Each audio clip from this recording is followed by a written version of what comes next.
So yun na mga bayan, ay ngayon siguro nakita niyo naman yung video nito na at napanood niyo. At ngayon po, sobrang na po talaga ang nangyayari sa ating panahon ngayon. Grabe ang lakas ng buhangin po tumama sa China na kumitil na napakaraming buhay. At na ngayon po na parang sa balita po nakuha ng patay ay nasa libi na po. Nasa 11 katao na po at ang mga nasugatan po ay napakarami daang katao na. At napakarami din po nasirang kabahayan at kabayan. At hindi na po biro ito pong nangyayari sa ating panahon ngayon na pabago-bago ng klima sa ating panahon dahil po sa climate change.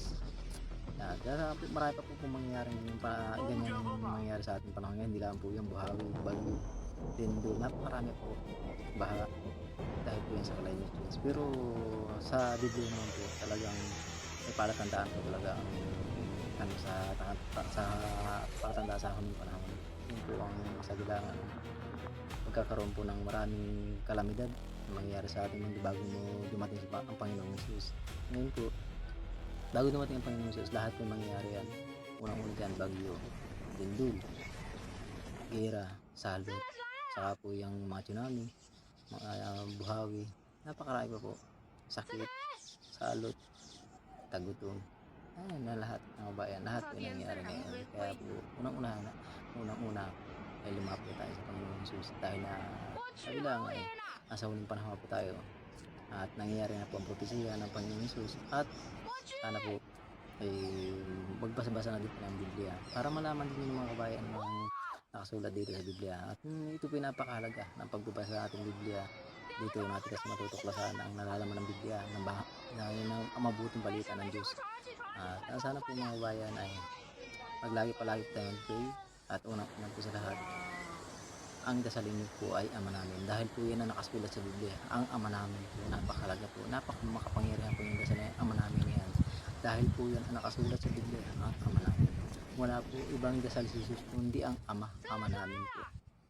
Kahit pa sabihin Kristiyano ka o naman, pero ang pinakamabisang dasal po talaga ay ang Ama namin. Napakahalaga po ng mga bayan. Kaya sa lahat po yan giling po sa Diyos, talaga ito po ituturo po sa inyo. Diyan po ninyo makakausap ang Diyos. Hindi na po magsasalita ng maraming salita.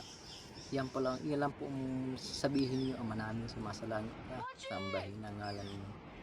Yan po makapangyarihan yan. Dasal na yan. Yan po kasi ang ginamit ni Jesus. Dasal nung siya inangangailangan na tulong ng Diyos amang nasa langit. Kaya po mga kababayan, ito po ang tinuturo ko sa dasal. Diyan po kayo lalapitan ng Diyos. Diyan po kayo tutulungan ng Diyos dahil po yung dasal na yan ang makapangyarihan. Yan po ang pinakamabisang dasal. Wala na po iba. Kaya mga bayan, please lang po sana po magbalik loob na kayo sa Diyos sa talagang ito na po sabi lang, ito na talaga ang panahon ng ating pagbalik loob sa Diyos. Napakahalaga po. Magbalik loob na po tayo sa Diyos. Napakahalaga po yan na maligtas tayo. Maligtas tayong lahat. Kaya ko ginagawa po itong video ito hindi para magpasikat. Gusto ko lang po talaga na may maligtas sa atin. Sabi ko lang nga, sa hindi man po sabi lang nakasulat nga sa Biblia, hindi po lahat ng isa bawat pamilya ay maliligtas. Hindi po lahat ng magkapatid ay maliligtas. Kaya po, naghihikayat din po ako na sana awa naman may maliligtas po ako kahit kailan ilan. Napakasaya ko na po doon mga bayan. At ilan po, maraming salamat.